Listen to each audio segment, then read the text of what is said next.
Break up with him because you love him. My thoughts stopped for a moment when those words came out of my wife's mouth. I had just gotten home and hadn't even taken off my jacket yet. I was hanging by the entrance to the living room, struggling to find the words. Sigh. That's all I managed to squeeze out. My wife continued to cross her arms with a dignified expression.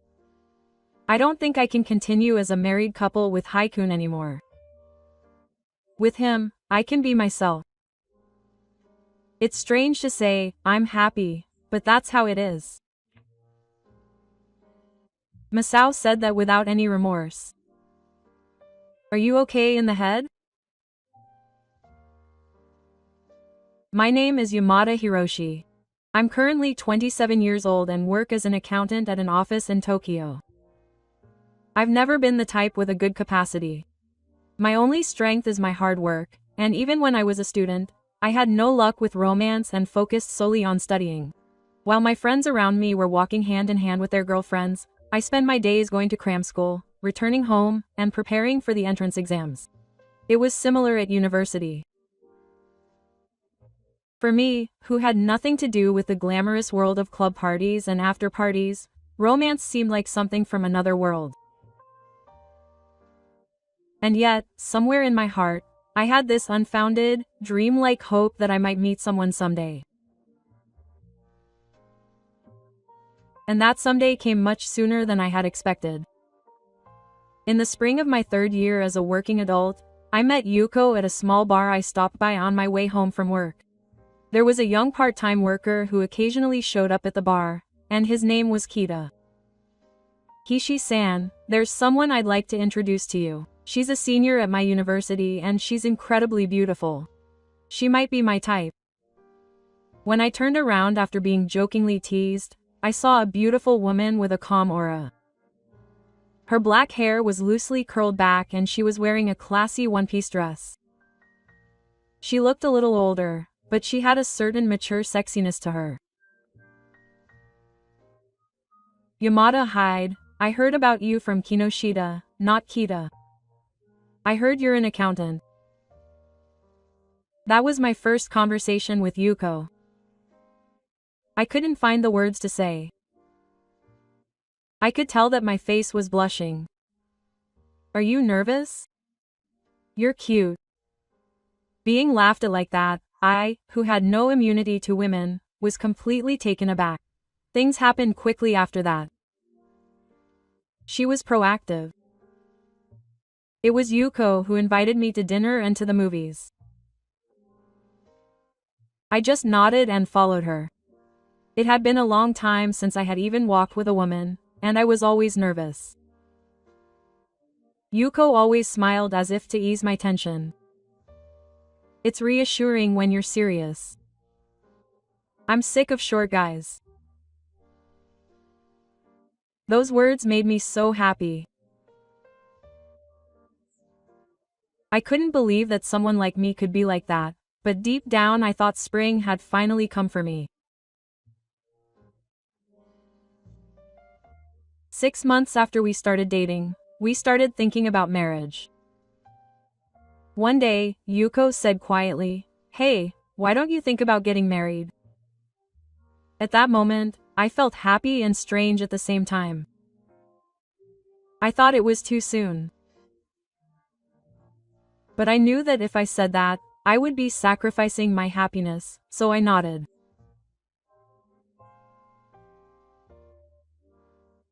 Of course, if she was okay with me, I wouldn't have proposed or prepared a ring, but Yuko gave me a big smile and hugged me. Thank you. I thought I could rely on Hiroshi after all.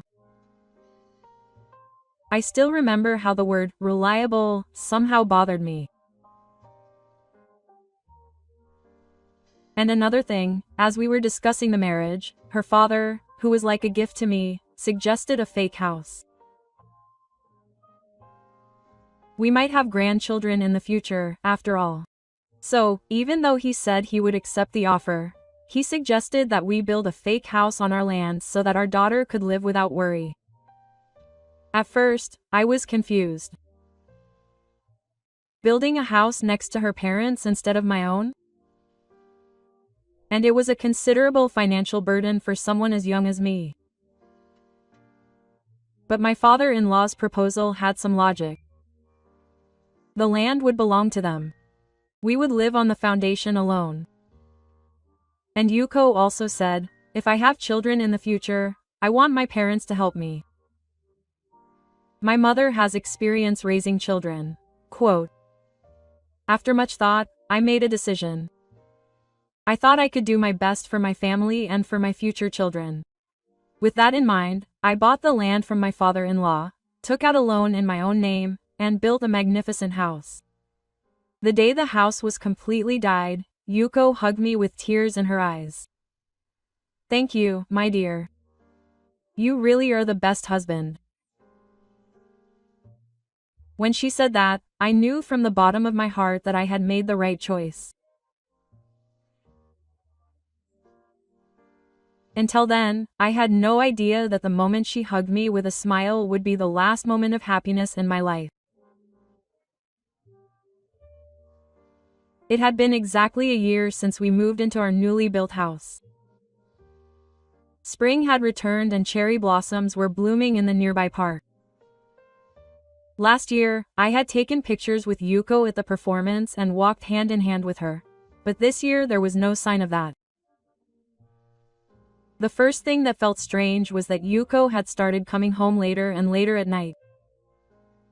She would say that her part-time job had been delayed that day and would come home after 10 p.m. Is it really normal for someone to work that late at a supermarket?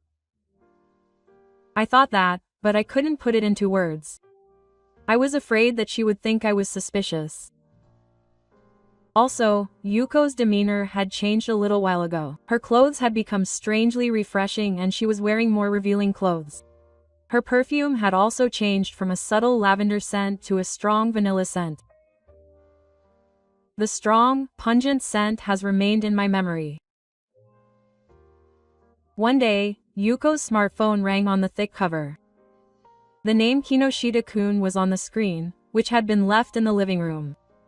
The moment I tried to pick it up, Yuko quickly appeared from behind and snatched the smartphone away.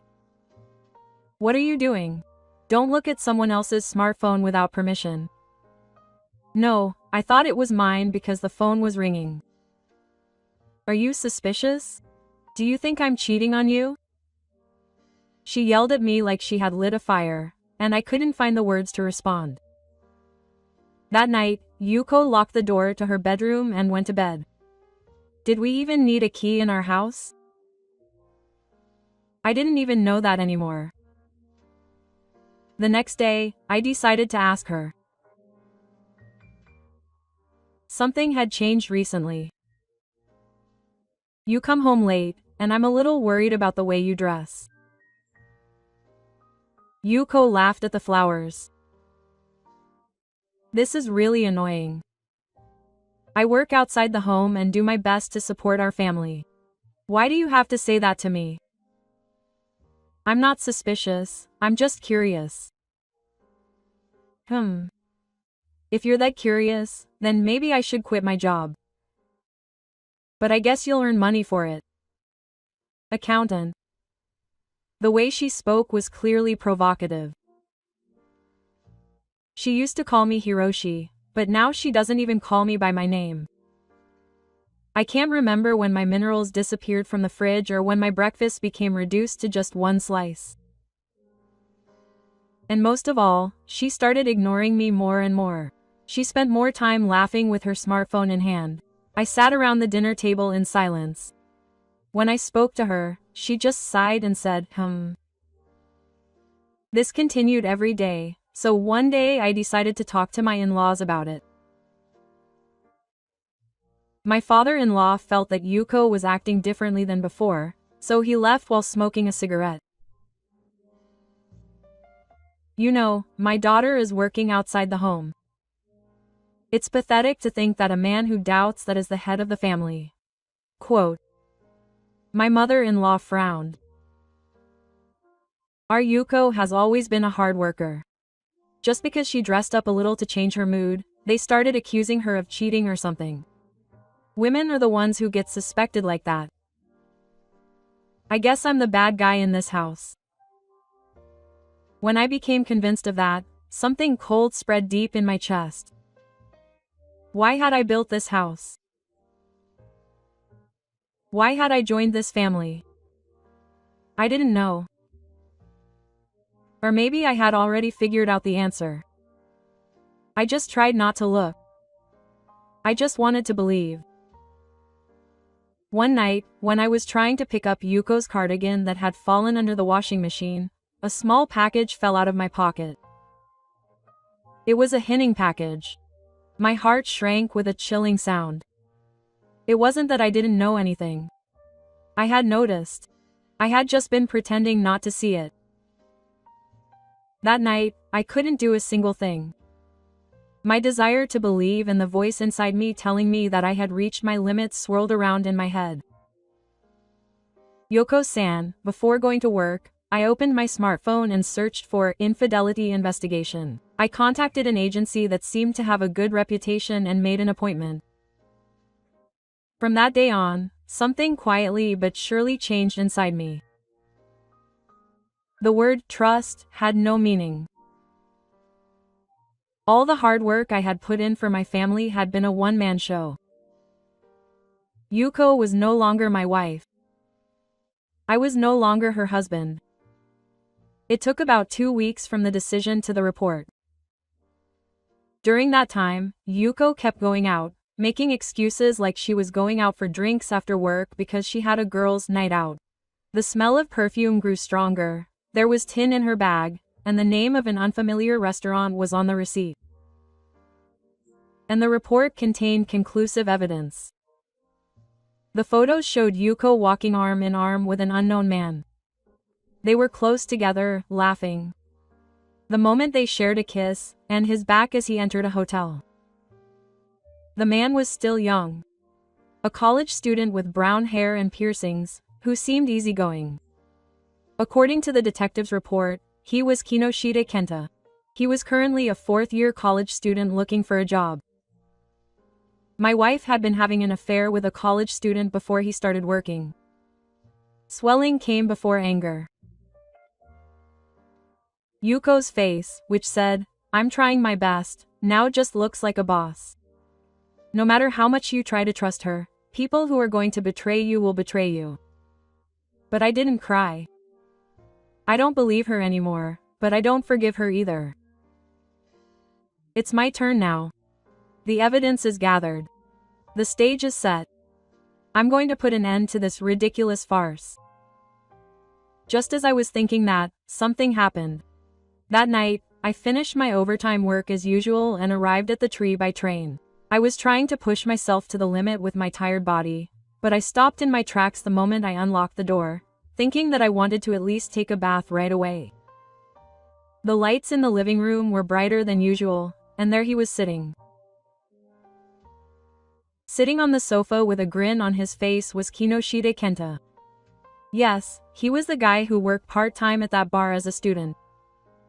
As soon as Yuko saw my face, she said as if she had been waiting for me. "Hey, do you have something to talk about?"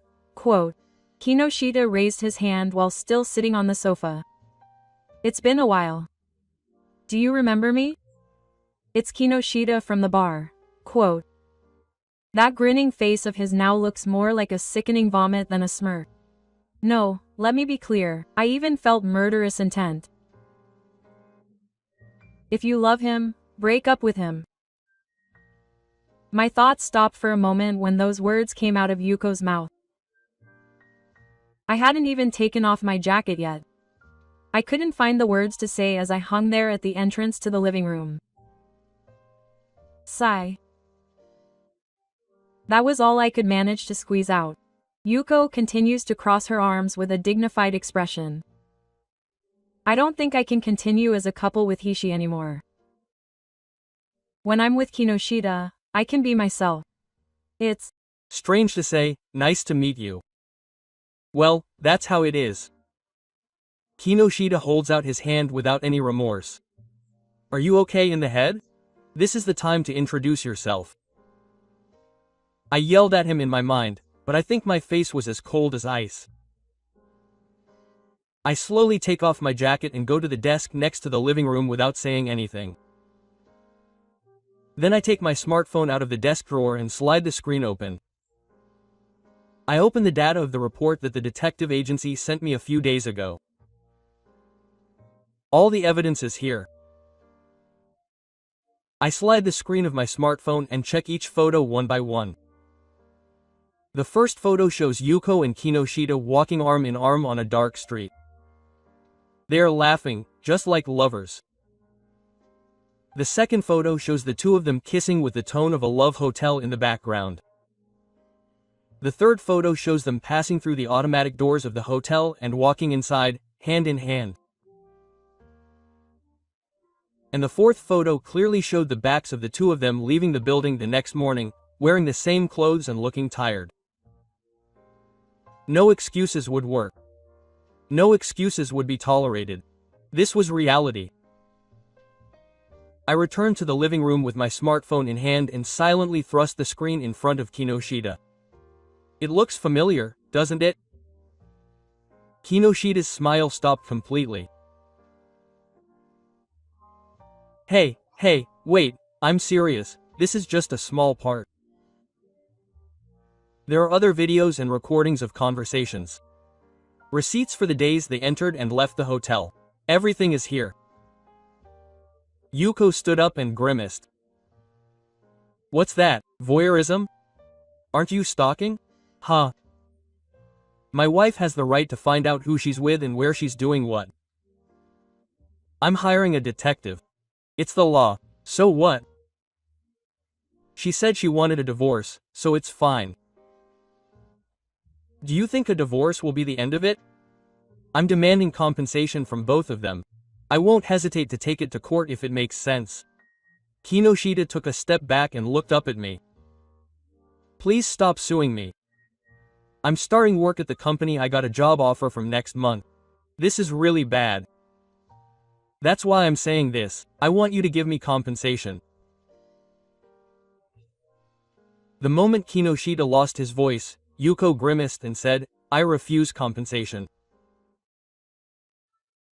There's no way I can pay that much money. Then we should sue. I've already sent a certified letter to Kinoshita's family. Don't think you can get away with it just because you're a student. Kinoshita collapsed on the sofa with a dejected look on his face. Are you serious? If I sue you, my job is over. That's right, it's over. I'll make you pay the price for ruining my family. Kinoshita looked like he was about to burst into tears on the spot, his legs going limp in shame.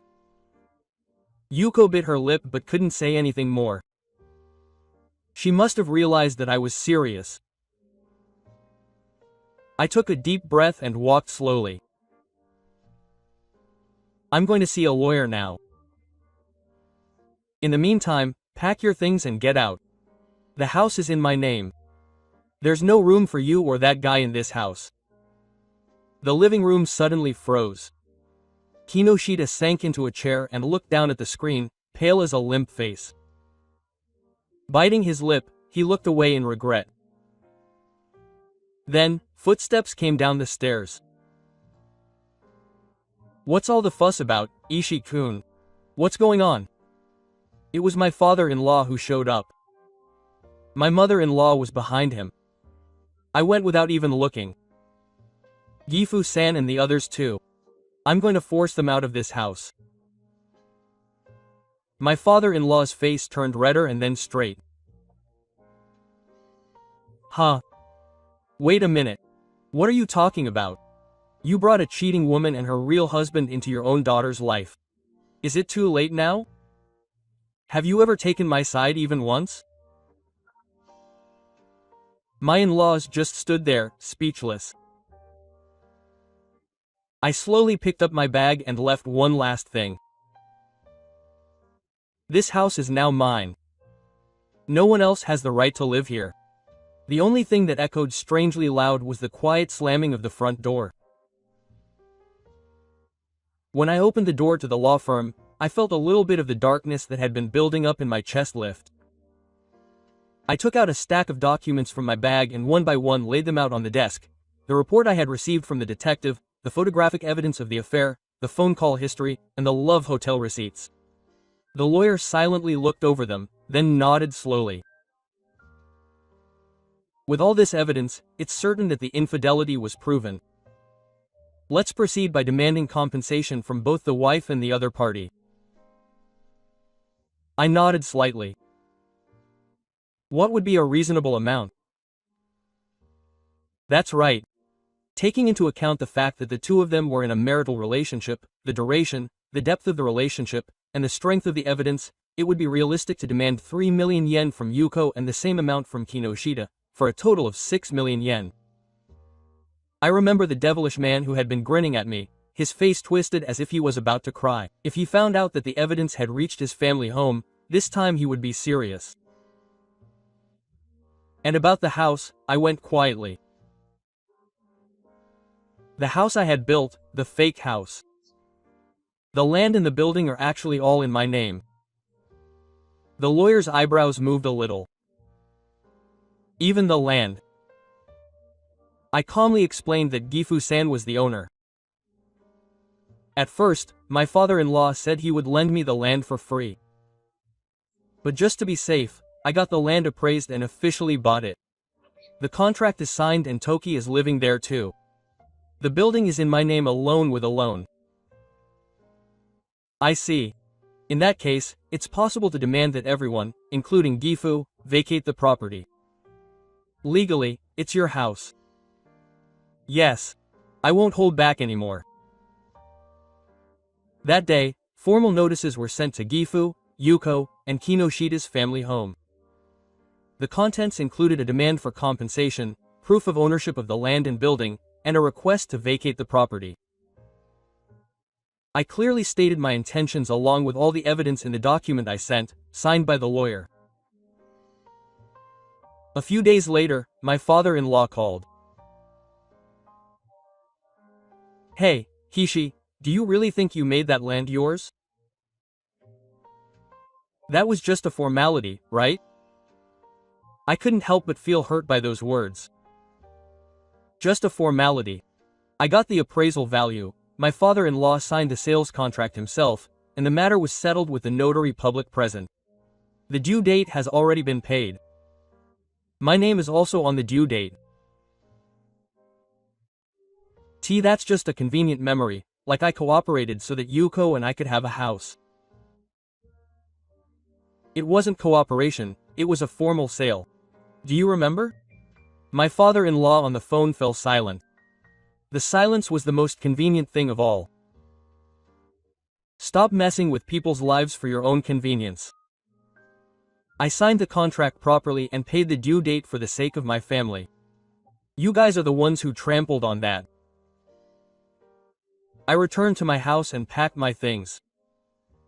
I looked around the empty living room. It was a quiet space with no signs of life or footsteps. With traces of my former life still lingering, I took a deep breath and made a decision. I don't need this house anymore. I went straight to a real estate company to consult about selling it. Even with the remaining mortgage and the total amount, the appraisal value was positive. Thanks to the rising land prices, I got the money I needed to sell and bought an apartment in the basement of a station in the city center. I spent a peaceful night in my simple apartment. The moment I opened the door after returning home, and every time the lights come on in the quiet room, I realized that this is where I really started my life over. I was betrayed by the person I believed in, and everything was almost taken away from me. But I stood up and took it back. I won't look back.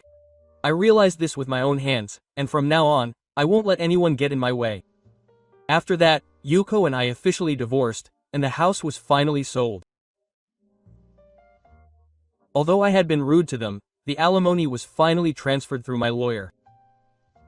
I heard about Yuko and the others through the grapevine just as the next cherry blossoms were starting to fall. After my in-laws were kicked out, they apparently went around bowing their heads to various relatives for a while, relying on them. But apparently no one was willing to accept them. In the end, they were able to move into an old residential building with poor transportation access, but there's no way that proud father-in-law would be satisfied, and he seems to be blaming his mother-in-law for raising them badly. As for Yuko, she seems to have started seeing someone of the same sex. Through the thin walls of the cheap apartment, you can hear the couple next door. At first, it seems they talked about starting over, but it didn't last long. Kinoshida's parents were furious that his job offer had been revoked and cut off the relationship. With no financial support from his family, Kinoshida returned to the bar.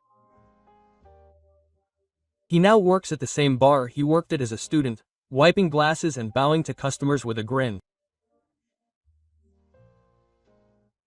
But their life together didn't last even half a year. Kinoshida had an affair with a young girl who was irregular. It seems he had brought the woman to his room while Yuko was at work, and when it was discovered, he was furious. Quote, "I'd be stressed out with a plain girl like that all the time," he said, before disappearing with the woman. There's no way he moved or contacted her. All that was left of Yuko was her cell phone and a few clothes. The woman who had betrayed him by saying she loved him was now the one being dumped. Irony isn't even enough. This is the law of nature. You can't be happy if you betray someone and make them unhappy. This was reality for him. That's not right. 'Cause be what it is. That was reality for him. After that, Yuko also got into trouble at work and apparently her short-term contract was terminated. At that time, Yuko was pregnant with Kinoshida's child, but Kinoshida was no longer with her. He ran away before she had even remarried, so of course he didn't acknowledge her child. Yuko had no one to rely on and continued to move between places to live and jobs while pregnant. Apparently her in-laws have completely turned their backs on her since that incident. It's her own fault. It has nothing to do with me. I heard that Yuko eventually started working part-time at a brothel outside the sex industry to support herself with plastic surgery, a cabaret club during the day and a place like a church at night in a back alley in Tokyo. She was on the edge of her age and was desperate to get customers by hanging out with the younger girls. No matter how you look at it, it was a life of downfall. This is the woman who once told me I could be myself and left me. It's not funny, but I won't join in either. It was none other than Yuko herself who chose that way of life. Several years have passed since then. My life since we broke up has been surprisingly peaceful and fulfilling. The first few months were tough with all the paperwork, but I took the plunge and started my own office with the money from selling my house and the documents. Yamada Accounting Office. This office, which started out as a small one-room apartment in Tokyo, now employs people and is achieving stable results. I wish I could tell my younger self that life can be started over. But this is a cold happiness that comes from continuing to walk the straight path. Life is not so easy that people who are riddled with betrayal and dishonesty can be equally happy. My life and my heart are more peaceful than ever before. I gradually grew closer to Akina, a former secretary who worked with me at the office, and we started dating last year. She was 7 years younger than me, a cheerful woman who laughed a lot. She was kind and listened to me carefully, and yet she was genuine.